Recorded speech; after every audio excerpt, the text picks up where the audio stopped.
So this past weekend, I was scrolling through Facebook when this video crossed my eyes. I started to watch it. It was a guy up on a ladder cleaning a window. Now, I used to be a window cleaner myself, so as I was watching him scrub the window, suddenly the window cleaner in me, the alarm bell started going off in my head.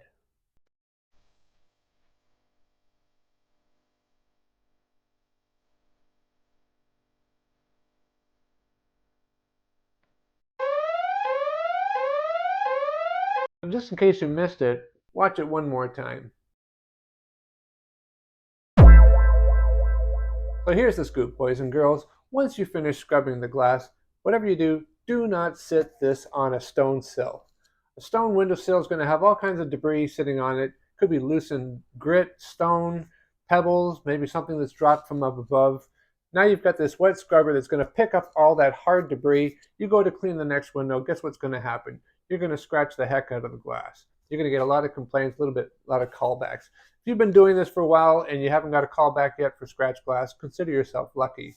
And the same thing goes for you guys who do water-fed polling, and you've got you're taking a little break in between windows, and you just rest your pole up against the stone sill, and you've got this brush, your water-fed brush, sitting against the stone sill. You don't know what kind of stuff you can be picking up, or you maybe lay your pole in a driveway or something, picking up stones in there, and then you go and you clean the windows and you get complaints about scratched glass. You say, well, what the heck? It's a nylon brush or it's a boar's hair brush. How is that possibly scratching the glass?